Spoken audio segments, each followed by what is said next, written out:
शिव महापुराण में एक एकांबरेश्वर महादेव की कथा थी। लिंग पुराण के अंतर्गत, स्कंद पुराण के अंतर्गत एकांबरेश्वर महादेव की एक कथा आती है। पूरी दुनिया में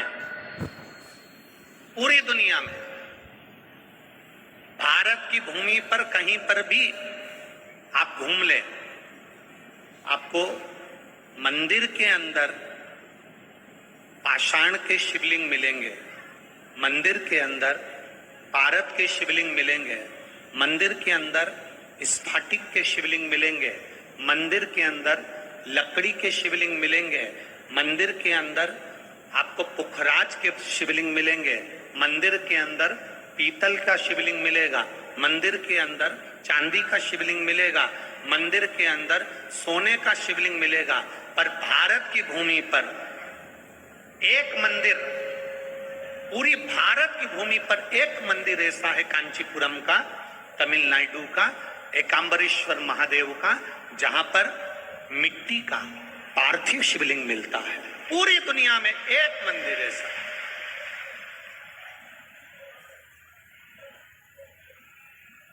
बोले कांबरेश्वर महादेव की, बोल बम का नारा है।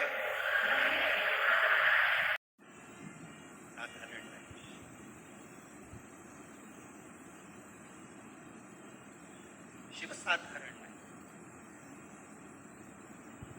एक बार की बात है, शंकर भगवान से माता पार्वती जी ने कहा, प्रभु मेरा मन है, बाबा एकांत में जाकर मैं तप करना चाहता, मेरा मन है। शिव जी ने कहा जाओ। यही कांचीपुरम का जो तमिलनाडु क्षेत्र के अंतर्गत कांचीपुरम है, और वहीं पर एक आम के पेड़ के नीचे माता पार्वती तप करने के लिए बैठी।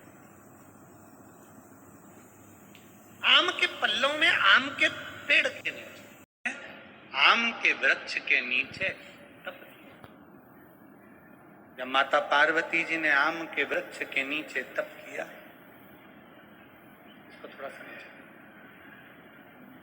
आम के वृक्ष के नीचे तप करा, शिव जी के स्मरण में आया कि पार्वती जी तप कर रही हैं, और ये तप अगर पूरा हो गया तो पार्वती जी चाहती हैं कि जो निर्णय, पार्वती जी चाहती हैं जो निर्णय शिव दें, वो निर्णय मेरी साक्षी में, मेरी साक्षी में।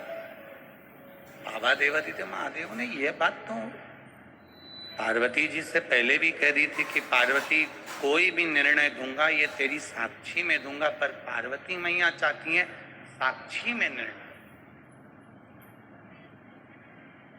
साक्षी में। शिव कथा कह रही है, भगवान शंकर का संवाद कह रहा है, शिव महापुराण का चरित्र कह रहा है, शिव तत्व कह रहा है। भोलेनाथ जी ने गंगा जी को भेज दिया, जाओ गंगा।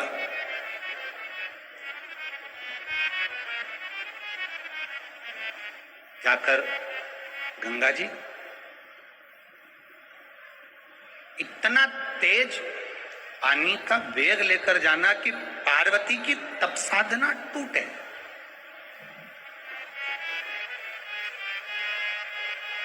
जल के वेग को लेकर जाइए, जिससे तप साधना पार्वती जी की टूट गई। शिव जी के मंदिर जाना भी एक तप है, शिवालय में पहुंचकर एक लोटा जल चढ़ाना भी एक तप है, शंकर भगवान के लिए भगवान शिव का श्रृंगार करना भी एक तप है।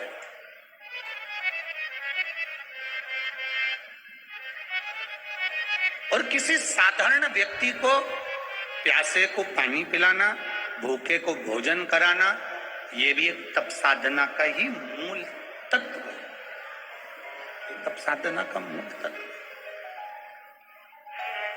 अब गंगा मैया जैसे ही गई, बड़ी विकरालता में गंगा जी का जल गया आम के पेड़ के नीचे, और आम के जो पल्लव थे वो हिलने लगे। आम के पल्लव जब हिलने लगे तब मां पार्वती की नेत्र, माता पार्वती के नेत्र खुल के मां गंगा से कहा, गंगा तू मेरी बहन है, तू मेरी बहन है गंगा। मैं छोटी हूं, तू बड़ी है गंगा, तू मेरी बहन होकर मेरी तप साधना तोड़ने के लिए आई है। गंगा तुझ में और मुझ में कोई भेद नहीं है, तू भी तारनहार है और मैं भी तारनहार, तो क्यों मेरी तप साधना तोड़ने के लिए आई?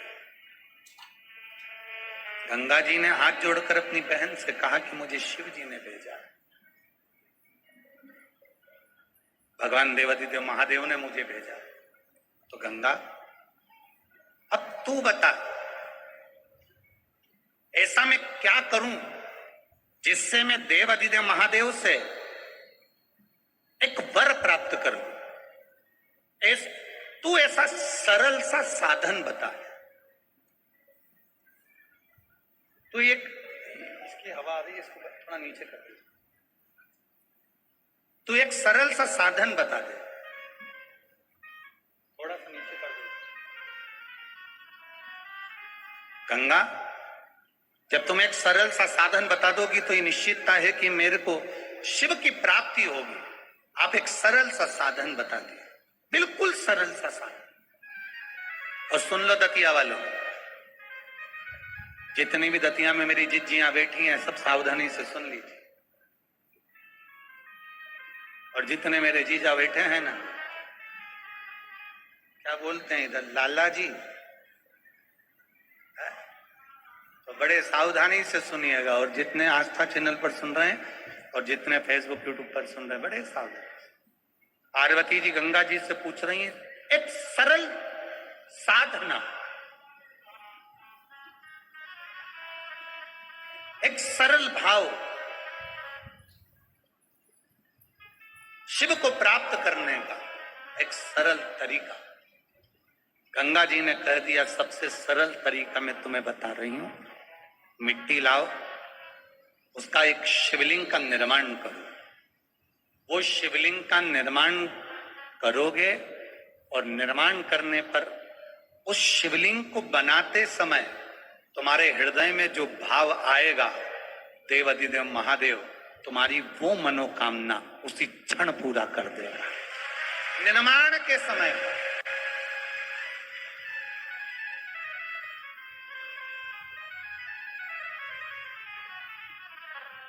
आप जब शिवलिंग का निर्माण करें, या यहाँ करोड़ों शिवलिंग का निर्माण हो रहा है, करोड़ों शिवलिंग का, पार्थिव शिवलिंग का निर्माण करें तो आपके भीतर का भाव शुद्ध होना चाहिए, आपके भीतर का निर्मल स्वभाव होना चाहिए। पार्वती जी ने पार्थिव शिवलिंग का पूजन किया, आराधना, श्रृंगार किया, कृपा हुई, भोलेनाथ जी प्रकट हुए। शिव जी ने प्रकट होकर पार्वती जी से कहा, पार्वती मांगो तुम्हें क्या चाहिए। पार्वती जी जो मांगने के लिए बैठी थी वो तो पार्वती जी ने मांगा ही नहीं।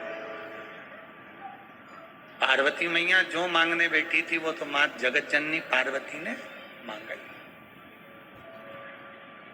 पार्वती जी ने नहीं मांगा। शिव जी कह रहे हैं पार्वती मांग लो तुम्हें क्या चाहिए। पार्वती जी कह रही हैं प्रभु अगर देना चाहते हो तो इतना वर दे दो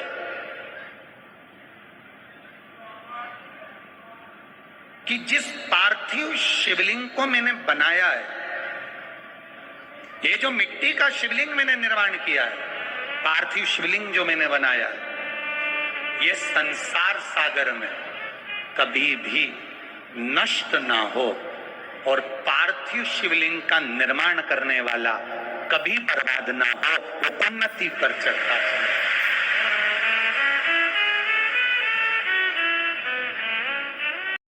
जगत जननी स्वयं देवादिदेव महादेव से कह रही हैं, भगवान शंकर से कह रही हैं कि जो ये मैंने जो पार्थिव शिवलिंग बनाया है प्रभु इतनी सी कृपा करना कि ये नष्ट न हो, ये नष्ट।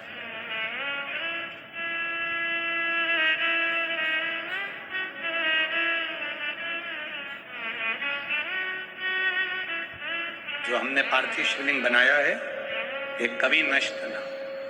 शिव जी ने कह दिया, बाबा भोलेनाथ जी ने कहा, सुनो पार्वती, तुम्हारे द्वारा बनाया हुआ ये शिवलिंग मेरी साक्षी का प्रतीक रहेगा। और इस तमिलनाडु की पावन धरा पर कांचीपुरम में एकाम्बरेश्वर महादेव के रूप में ये विराजमान रहेगा।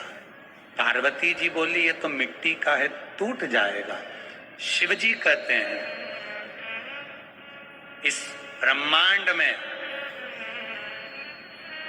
जब तक इस पृथ्वी पर कहीं पर भी पार्थिव शिवलिंग का निर्माण इस भूमंडल पर देव असुर मनुष्य जो करेगा, पूरे ब्रह्मांड में पूरे पृथ्वी पर कहीं पर भी अगर पार्थिव शिवलिंग का निर्माण प्रतिदिन कहीं ना कहीं हो रहा होगा, जब तक मृत्यु लोक पर पार्थिव शिवलिंग बनता रहेगा तब तक ये शिवलिंग कभी नष्ट नहीं होगा और ये सदा बना रहेगा। भगवान शंकर का पावन चरित्र कह रहा है, एकाम्बरेश्वर महादेव कांचीपुरम में तमिलनाडु में भारत की भूमि पर दुनिया के सबसे विशाल मंदिरों में, जो विशाल मंदिरों की गणना होती है, उन विशाल मंदिरों में सबसे बड़े मंदिर की गणना में कांचीपुरम का ये तमिलनाडु का मंदिर एकाम्बरेश्वर महादेव का। एकाम्बरेश्वर जहां पर पाषाण का शिवलिंग नहीं है, जहां पत्थर का शिवलिंग नहीं है, जहां सोना और चांदी का शिवलिंग नहीं है, जहां हीरे पन्ने का शिवलिंग नहीं है, जहां पर मिट्टी का पार्थिव शिवलिंग की पूजन। अब मेरा आप दोस्तों अगर वीडियो अच्छी लगी हो तो वीडियो को एक शेयर जरूर करें, और अगर हाँ आप हमारे चैनल पर नए हो तो हमारे चैनल को सब्सक्राइब करना ना भूलें। Thanks for watching my video.